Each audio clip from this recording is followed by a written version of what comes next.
Hello मैं बच्चा लोग, my name is Manish Tiwari and this is your beautiful सा चैनल बायोवेदम। तो बच्चा आज की इस वीडियो में मैं लेकर के आया हूँ बायोटेक्नोलॉजी प्रिंसिपल एंड प्रोसेस। ये जो चैप्टर है ना, ये सीबीएसई के पॉइंट ऑफ व्यू से काफी इंपॉर्टेंट चैप्टर है और इस चैप्टर के अंदर आज की इस वीडियो में हम बात करेंगे कि इंपॉर्टेंट स्टेप्स जो इस चैप्टर में हैं। तो चैप्टर को पढ़ने से पहले हम लोग माइंड मैप देखेंगे कि बायोटेक्नोलॉजी प्रिंसिपल प्रोसेस का एक शॉर्ट वीडियो में दूंगा आपको। 10 से 15 मिनट का ये वीडियो होगा और इस वीडियो में आपको इस चैप्टर का लगभग आपको एक सिनेरियो में आपको दूंगा, एक माइंड मैप आप कह सकते हो। ठीक है बच्चा, तो चलिए इस वीडियो को स्टार्ट करते हैं। तो जो चैप्टर है हम लोगों का, ये चैप्टर है biotechnology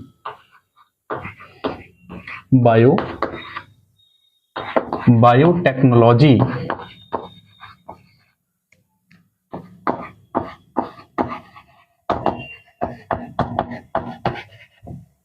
principle and process.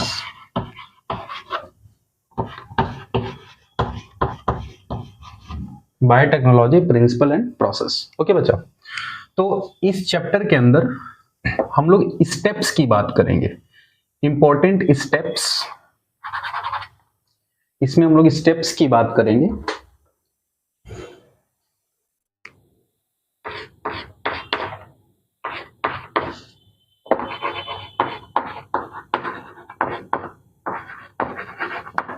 Important steps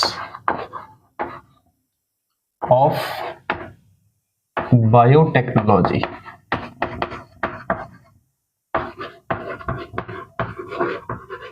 important steps of biotechnology. Okay बच्चा, तो इस चैप्टर के अंदर जो हम लोग टॉपिक स्टार्ट करते हैं, जिसमें कि पहला हम लोग स्टेप्स पढ़ेंगे, स्टेप 1, जिसमें कि हम बात करते हैं isolation of DNA. Isolation of DNA को हमें डील करना होता है। ओके बच्चा, तो पहला हम स्टेप्स पढ़ेंगे आइसोलेशन ऑफ डीएनए। डीएनए का आइसोलेशन कहां से करेंगे? तो फ्रॉम श्योर सेल्स।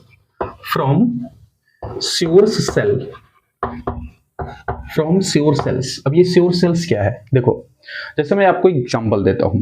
मान लो एक पेशेंट है जो डायबिटीज से सफर कर रहा है। तो अगर डायबिटीज का पेशेंट है तो वो डायबिटीज का पेशेंट है क्यों? ठीक है, तो इसका मीनिंग ये है कि जो पैनक्रियाज में एक अल्फा सेल होता है और बीटा सेल होता है। तो जब बीटा सेल्स क्या करता है, इंसुलिन रिलीज नहीं कर पाता है, तो वो पेशेंट क्या हो जाता है? डायबिटीज का पेशेंट हो जाता है। ठीक है, तो हमारा जो पैनक्रियाज है यहां पर क्या है? श्योर सेल है, जहां से कि हम क्या करेंगे, इंसुलिन जीन को हम क्या करते हैं? सेपरेट करते हैं। तो बेसिकली हम इस प्रोसेस में, बायोटेक्नोलॉजी के प्रोसेस में, हम पहला स्टेप्स पढ़ रहे हैं isolation of DNA from sure cell. Second steps बच्चा इस पे जो हम पढ़ेंगे, स्टेप सेकंड, जिसमें कि हम पढ़ेंगे सेपरेशन ऑफ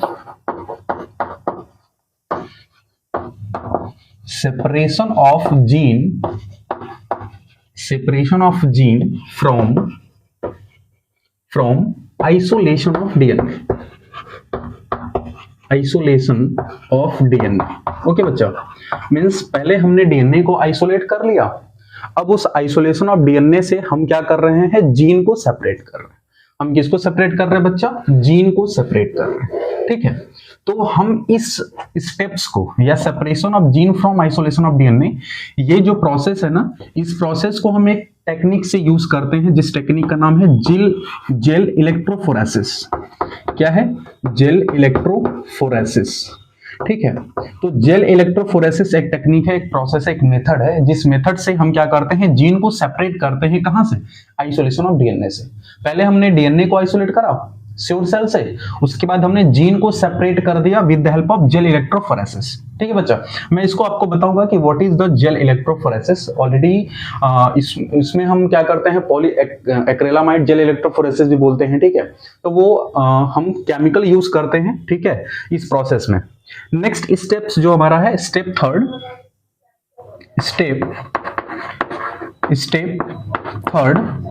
जिसमें कि हम बच्चा क्या करते हैं? Make recombinant DNA.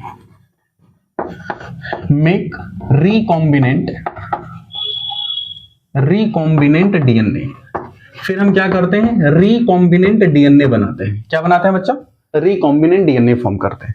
हमने क्या करा, डीएनए आइसोलेट करा, जीन को सेपरेट किया, हमने क्या करा, फिर रिकॉम्बिनेंट डीएनए बनाया। रिकॉम्बिनेंट डीएनए क्या होता है, जब मैं बताऊंगा, फॉरेन जीन को हम क्या करते हैं, इंसर्ट करते हैं प्लाज्मिड से। ठीक है बच्चा, प्लाज्मिड डीएनए को हम एज ए वेक्टर लेते हैं और जो हमने फॉरेन जीन सेपरेट कर रखा है उस फॉरेन जीन को हम क्या कर देते हैं, प्लाज्मिड एज ए वेक्टर जो हमने लिया है प्लाज्मिड डीएनए, उसमें हम क्या कर देते हैं, फॉरेन जीन को इंसर्ट कर देते हैं, तो उसे हम बोलते हैं रिकॉम्बिनेंट डीएनए। ठीक है बच्चा, तो हमने क्या करा, फिर यहाँ रिकॉम्बिनेंट डीएनए बनाया। ठीक है, उसके बाद नेक्स्ट स्टेप्स हम क्या करते हैं, स्टेप 4। ठीक है बच्चा, स्टेप 4 में हम क्या करते हैं, जीन क्लोनिंग करते हैं। उसके बाद हम क्या करते हैं बच्चा, जीन क्लोनिंग। ठीक है, जीन क्लोनिंग करते हैं। तो जीन क्लोनिंग के दो मेथड हैं, जीन क्लोनिंग के दो मेथड है। ठीक है, एक जो मेथड है यह है in vivo gene cloning, in vivo gene cloning, in vivo gene cloning, और एक मेथड है इन विट्रो जीन क्लोनिंग। एक जो है वो है इन विट्रो जीन क्लोनिंग। तो जीन क्लोनिंग में हम क्या करते हैं, मल्टीपल कॉपीज बनाते हैं उस फॉरेन जीन का। समझो, सबसे पहले हमने क्या करा, डीएनए को आइसोलेट किया, फिर हमने सेपरेशन ऑफ जीन को सेपरेट किया आइसोलेशन ऑफ डीएनए से। उसके बाद बच्चा हमने क्या किया कि रिकॉम्बिनेंट डीएनए फॉर्म कराया। रिकॉम्बिनेंट डीएनए कैसे बना, प्लाज्मिड डीएनए को हमने एज ए वेक्टर लिया और जो हमने फॉरेन जीन जो हम बना चुके हैं, जो हम सेपरेट कर चुके हैं, उस फॉरेन जीन को हम क्या करते हैं, एज ए क्लोनिंग वेक्टर जो हमने प्लाज्मिड डीएनए ले रखा है उसमें उसको इंसर्ट कर देते हैं, जिससे कि हमारा रिकॉम्बिनेंट डीएनए बन जाता है। फिर रिकॉम्बिनेंट डीएनए हमने बना रखा है। अब जब रिकॉम्बिनेंट डीएनए बना लिया तो हम क्या करते हैं, मल्टीपल कॉपीज बनाते हैं, मींस जीन क्लोनिंग करते हैं। अब यहां पे जीन क्लोनिंग के भी दो मेथड हमें पढ़ना है, इन वीवो जीन क्लोनिंग और इन विट्रो जीन क्लोनिंग। ठीक है बच्चा, तो अब इन वीवो जीन क्लोनिंग में एक फेमस मेथड है जिसे हम बोलते हैं प्लेटिंग मेथड। तो इन वीवो जीन क्लोनिंग में हम क्या करते हैं, इसमें एक मेथड यूज करते हैं जिसे हम बोलते हैं प्लेटिंग मेथड। क्या बोलते हैं बच्चा, प्लेटिंग मेथड। ठीक है, एनसीईआरटी में काफी अच्छे से इसके बारे में दे रखा है। ठीक है, इसको भी मैं पढ़ाऊंगा। ठीक है, तो इन वीवो जीन क्लोनिंग में हम एक मेथड पढ़ते हैं, प्लेटिंग मेथड। ठीक है बच्चा, और एक और सेकंड मेथड हम इसमें पढ़ते हैं, ब्लू व्हाइट सिलेक्शन मेथड। क्या पढ़ते हैं बच्चा, ब्लू व्हाइट सिलेक्शन, ये सेकंड मेथड। ठीक है बच्चा, तो इन वीवो जीन क्लोनिंग में plating method, second method blue white selection method, ये दो मेथड हमें इन वीवो जीन क्लोनिंग में पढ़ने होते हैं। मींस इन मेथड से हम मल्टीपल कॉपीज फॉर्म करते हैं। ठीक है, अगर मैं बात करूं इन विट्रो जीन क्लोनिंग का, तो इन विट्रो जीन क्लोनिंग में हम क्या करते हैं, पीसीआर, एक फेमस मेथड है। क्या है, पीसीआर। इसको क्या बोलते हैं बच्चा, पॉलीमरेज चेन रिएक्शन। इसे हम बोलते हैं पॉलीमरेज चेन रिएक्शन, पीसीआर। ठीक है बच्चा, तो पीसीआर जो मेथड होता है वो हम लोग यूज करते हैं इन विट्रो जीन क्लोनिंग में। पीसीआर मेथड यूज करके हम क्या करते हैं बच्चा, जीन को एम्पलीफाई करते हैं। पीसीआर कब करा जाता है, जब हम स्मॉल अमाउंट में, जब हमारे पास जीन हो, डीएनए हो, जब मेरे पास स्मॉल अमाउंट में डीएनए जीन होता है तो उसको हम पीसीआर करा करके उसके जीन के अमाउंट को या जीन को हम लोग एम्पलीफाई कर देते हैं। ठीक है बच्चा, तो पीसीआर में 3 मेजर स्टेप्स हैं। PCR, polymerase chain reaction. तो पीसीआर में हम पहला स्टेप्स पढ़ते हैं डीनेचुरेशन, फिर हम करते हैं उसकी एनेलिंग, फिर करते हैं एक्सटेंशन या उसको बोलते हैं पॉलीमराइजेशन। तो पीसीआर में 3 स्टेप्स होते हैं। पहले हम क्या करेंगे, जो डबल स्ट्रैंडेड डीएनए है उसको हम क्या करेंगे, उसके हाइड्रोजन बॉन्ड को हम ब्रेक करते हैं with the help of denaturation. उसके बाद जब हम डीनेचुर कर लेते हैं, उसके बाद बारी आती है एनेलिंग की। एनेलिंग में हम क्या करते हैं बच्चा, हम प्राइमर का यूज करते हैं। प्राइमर को हम यूज करते हैं एनेलिंग करने के लिए। ठीक है, उसके बाद फिर एक्सटेंशन, मतलब यह है कि डीएनए पॉलीमरेज एंजाइम के मदद से हम क्या करते हैं कि डीएनए की फिर क्या करते हैं, कॉपीज बनाते हैं। तो 3 स्टेप्स यहां पीसीआर में होता है, डीनेचुरेशन, एनेलिंग एंड उसके बाद एक्सटेंशन या उसको हम क्या बोलते हैं, पॉलीमराइजेशन। तो ये 3 स्टेप्स पीसीआर का काफी इंपॉर्टेंट होता है। ठीक है बच्चा, उसके बाद जीन क्लोनिंग करने के बाद जब हमारे पास जीन क्लोनिंग हो जाएगा, उसके बाद नेक्स्ट स्टेप्स हम क्या करते हैं, ये देखो नेक्स्ट स्टेप्स में हम क्या करते हैं, इंट्रोड्यूस, नेक्स्ट स्टेप्स जो हमारा है वो है इंट्रोड्यूस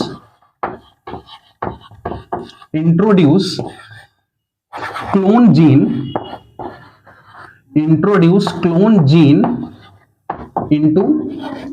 इनटू होस्ट सेल। हम होस्ट सेल में बच्चा क्या कर देते हैं, क्लोन जीन को इंट्रोड्यूस करा देते हैं होस्ट सेल में। देखो मैं आपको बहुत ही सिंपल स्टेप्स आपको मैं बच्चा बता रहा हूं। पहला स्टेप हमने पढ़ा आइसोलेशन ऑफ डीएनए, सेकंड है separation of gene from isolation of DNA, and third steps पढ़ा रिकॉम्बिनेंट डीएनए हमने बनाया, फिर उसका हमने जीन क्लोनिंग किया, in vivo gene cloning, in vitro gene cloning. In vivo gene cloning में दो मेथड मैंने आपको बताया, plating method, blue white selection. Vitro gene cloning में पीसीआर होता है, ठीक है, पॉलीमरेज चेन रिएक्शन। इस पीसीआर में 3 स्टेप्स होते हैं, डीनेचुरेशन, एनेलिंग एंड एक्सटेंशन, या उसको पॉलीमराइजेशन कहते हैं, ठीक है बच्चा। उसके बाद फिर हम इंट्रोड्यूस जीन क्लोन या फिर clone gene into host cell. Host cell में उस क्लोन जीन को या उस मल्टीपल जो हमने कॉपीज बना रखा है उसको इंट्रोड्यूस कराते हैं होस्ट सेल में। अब यहां पर जो होता है, यहां पे 2 मेथड से हम इंट्रोड्यूस करा सकते हैं जीन को, यहां पर 2 मेथड से, ठीक है बच्चा। तो होस्ट सेल में हम 2 मेथड से कराते हैं, एक होता है नेचुरल मेथड, ठीक है बच्चा, नेचुरल मेथड, और एक होता है आर्टिफिशियल। 2 मेथड हम यूज कर सकते हैं, आर्टिफिशियल मेथड, ठीक है बच्चा। तो नेचुरल मेथड और आर्टिफिशियल मेथड, 2 मेथड हम यूज करते हैं। अच्छा, नेचुरल मेथड में हम 2 मेथड कौन कौन सा यूज करते हैं ये देख लो। नेचुरल मेथड में हम क्या करते हैं, एग्रोबैक्टीरियम, पहला जो इसमें मेथड है वो है agrobacterium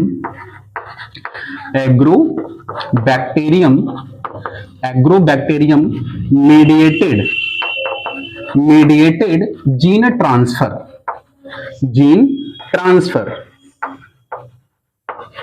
agrobacterium mediated gene transfer, ये पहला मेथड है। नेचुरल मेथड में ये पहला है, agrobacterium mediated gene transfer. Second जो मेथड इसमें हम यूज करते हैं बच्चा वो है वायरस मीडिएटेड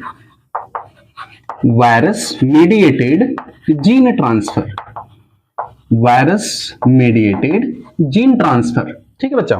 तो agrobacterium mediated gene transfer generally हम एक प्लांट में करते हैं, और वायरस मेडिएटेड जीन ट्रांसफर ये एनिमल के लिए होता है, means virus mediated gene transfer हम एनिमल में करते हैं, ठीक है बच्चा। तो ये हो गया हमारा नेचुरल मेथड। किसका नेचुरल मेथड हम पढ़े हमने, introduce clone gene into host cell, ठीक है। अगर मैं आर्टिफिशियल मेथड की बात करता हूं, आर्टिफिशियल मेथड में देखो बच्चा क्या है, आर्टिफिशियल मेथड में हम इसमें देखते हैं first heat socked method, heat socked method, ठीक है बच्चा, ये हो गया। सेकंड इसमें हम देखते हैं जीन गन, ठीक है, सेकंड हम क्या देखते हैं इसमें, जीन गन। उसके बाद जो थर्ड है वो है माइक्रो इंजेक्शन, थर्ड मेथड है माइक्रो इंजेक्शन के हेल्प से भी हम क्या करते हैं कि जीन को होस्ट सेल में इंट्रोड्यूस करते हैं। तो ये टोटल अभी हमने देखा 5 स्टेप्स, ठीक है बच्चा। इसके बाद ये करने के बाद फिर हम क्या करते हैं, जीन एक्सप्रेशन करेंगे। नेक्स्ट स्टेप्स हम क्या करेंगे, जीन एक्सप्रेशन, ठीक है बच्चा। स्क्रीनशॉट ले लो, उसके बाद फिर मैं आगे बढ़ता हूं, ठीक है, ओके। स्क्रीनशॉट ले लिया, फिर मैं ऊपर का रफ कर देता हूं, ठीक है बच्चा। तो ये ऊपर का मैं रफ कर देता हूं, देखो। इसके बाद मैं बात करूं, हाँ देखो, इसके बाद अगर मैं बात करता हूं तो हमने क्या देखा, introduce clone gene into host cell. उसके बाद फिर हम स्टेप नंबर 6,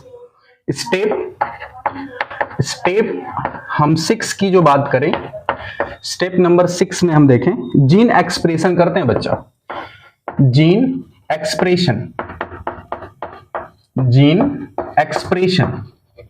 या फिर हम इसमें क्या करते हैं, कल्चर इन होस्ट सेल, या फिर हम लिख दें कल्चर इनटू होस्ट सेल, ठीक है बच्चा। मींस होस्ट सेल का फिर हम क्या करते हैं, कल्चर करते हैं, ठीक है बच्चा। मींस हम कल्चर करते हैं होस्ट सेल, ठीक है। तो देखो इसमें क्या होता है, टाइप्स ऑफ कल्चर। अगर हम कल्चर की बात करें ना बच्चा, तो एक तो हम स्मॉल स्केल पे कल्चर करते हैं, स्मॉल स्केल पर कल्चर करते हैं, ठीक है। फिर हम लार्ज स्केल पर भी कल्चर करते हैं, लार्ज स्केल पर कल्चर करते हैं, ठीक है, लार्ज स्केल कल्चर करते हैं। अच्छा, लार्ज स्केल जो कल्चर करेंगे ये हम बायोरिएक्टर से करते हैं। किससे करते हैं बच्चा? बायोरिएक्टर से, ठीक है, बायोरिएक्टर, ठीक है। तो बायोरिएक्टर में आपको पढ़ाऊंगा क्या होता है, ठीक है। तो बायोरिएक्टर से करते हैं। तो यहां पर जो जीन एक्सप्रेशन हुआ है ना, जो जीन एक्सप्रेशन हुआ मतलब कि जो फाइनली हमने जो जीन एक्सप्रेस हुआ होगा ना, तो उस जीन एक्सप्रेशन को हम कल्चर करते हैं। पहले स्मॉल स्केल पे कल्चर करेंगे, उसके बाद लार्ज स्केल पे कल्चर करेंगे with the help of a bioreactor, ठीक है। उसके बाद फिर फाइनली हम स्टेप नंबर 7 जो फाइनल है, इसमें हम क्या करते हैं? डाउनस्ट्रीम प्रोसेसिंग करते हैं। स्टेप 7, ठीक है। इसमें हम क्या करते हैं बच्चा? लास्ट स्टेप से डाउनस्ट्रीम प्रोसेसिंग, डाउनस्ट्रीम प्रोसेसिंग करते हैं बच्चा इसमें, ठीक है बच्चा। तो डाउनस्ट्रीम प्रोसेसिंग में क्या होता है? डाउनस्ट्रीम प्रोसेसिंग में क्या होता है? इसके अंदर isolation and purification of protein, ठीक है, isolation and purification of protein. इसमें हम क्या करते हैं? डाउनस्ट्रीम प्रोसेसिंग में फाइनली इसमें हम आइसोलेट कर लेते हैं, isolation and purification of protein, या फिर हम इसे कह लें डिजायर्ड प्रोडक्ट, तो फाइनली इतने स्टेप्स हैं बायोटेक्नोलॉजी प्रिंसिपल एंड प्रोसेस में। 7 स्टेप्स के अलावा आपको कुछ भी नहीं पढ़ना है इस चैप्टर के अंदर, ठीक है बच्चा। मतलब 7 स्टेप्स आपको डिटेलिंग करने हैं, इसके बाद आपको कुछ नहीं पढ़ना है। तो सबसे पहले हमने इसमें क्या किया, एक बार क्विक कर लेते हैं इसको, क्विक रिवीजन कर लेते हैं। तो सबसे पहले हमने क्या करा? डीएनए को आइसोलेट किया श्योर सेल से। फिर उसके बाद हमने क्या किया? Separation of gene from isolation of DNA, मतलब कि जीन को हमने सेपरेट किया है, जो हमने डीएनए आइसोलेट कर रखा था वहां से हमने जीन को सेपरेट कर लिया। उसके बाद फिर हमने क्या किया? जीन को सेपरेट करने के बाद हमने रिकॉम्बिनेंट डीएनए बनाया। क्या बनाया? रिकॉम्बिनेंट डीएनए हमने बना लिया। अब उस रिकॉम्बिनेंट डीएनए को हमने क्या कराया? मल्टीपल कॉपीज बनाया with the help of gene cloning. 2 तरह का जीन क्लोनिंग मैंने आपको बताया, एक इन विवो जीन क्लोनिंग और सेकंड है in vitro gene cloning. In vivo gene cloning में हमने प्लेटिंग मेथड देखा, ब्लू व्हाइट सिलेक्शन देखा। इन विट्रो जीन क्लोनिंग में हमने पीसीआर देखा, पॉलीमरेज चेन रिएक्शन, ठीक है बच्चा। तो फाइनली हमने क्या कर लिया? अब जीन क्लोनिंग भी कर लिया। जीन क्लोनिंग करने के बाद फिर हमने उस जीन को होस्ट सेल में इंट्रोड्यूस कराया। तो अब बारी आई कि जब हम जीन हमने क्लोन कर लिया है, अब उस जीन को हमें होस्ट सेल में इंट्रोड्यूस करना है। तो वो इंट्रोड्यूस करने का 2 मेथड है, एक आपका नेचुरल मेथड और एक आर्टिफिशियल मेथड। नेचुरल मेथड में हमने आपको बताया एग्रोबैक्टीरियम मेडिएटेड जीन ट्रांसफर एक मेथड है, जो कि बेसिकली हम प्लांट में यूज करते हैं, और एक मेथड हमारा है वायरस मेडिएटेड जीन ट्रांसफर, जो कि एनिमल में बेसिकली यूज किया जाता है, ठीक है। उसी तरीके से हमने आर्टिफिशियल मेथड भी देखा। आर्टिफिशियल मेथड में हमने फर्स्ट देखा heat shock method, gene gun के थ्रू भी कर सकते हैं, ठीक है, और माइक्रो इंजेक्शन के हेल्प से भी कर सकते हैं। फिर फाइनली हमने क्या कराया कि जीन को भी हमने इंट्रोड्यूस करा दिया। अब लास्ट हमने उसके बाद हमने क्या देखा? फिर हमने देखा जीन एक्सप्रेशन। फिर जीन एक्सप्रेस हो गया। क्या हो गया? जीन एक्सप्रेस हो गया। अब उस जीन का हमें कल्चर भी तो करना पड़ेगा ना, तो वही मैंने यहां लिखा है culture into host cell, in the sense कि स्मॉल स्केल पे कल्चर करेंगे और लार्ज स्केल पे कल्चर करेंगे, ठीक है बच्चा। यहां पे स्मॉल स्केल पे कल्चर करेंगे एंड लार्ज स्केल पे कल्चर करेंगे, ठीक है। तो लार्ज स्केल पे हम कल्चर करते हैं बायोरिएक्टर से। उसके बाद फिर फाइनली लास्ट हमारा जो प्रोसेस आता है डाउनस्ट्रीम प्रोसेसिंग, ठीक है। डाउनस्ट्रीम प्रोसेसिंग में हम फाइनली क्या करते हैं? डिजायर्ड प्रोडक्ट जो होता है बच्चा, उसे आइसोलेट कर लेते हैं एंड उसका प्यूरिफिकेशन हो जाता है उस डिजायर्ड प्रोडक्ट या प्रोटीन का। ये कंप्लीट प्रोसेस है आपका बायोटेक्नोलॉजी प्रिंसिपल प्रोसेस का। इसका मैं आपको 20 से 30 मिनट का मैं वीडियो आपको, जिसमें कि फुल एक्सप्लेनेशन मैं करके दे दूंगा आपको, ठीक है बच्चा। बहुत जल्द वो भी वीडियो आएगा, मे बी कल तक भी आ जाए, ठीक है। ओके।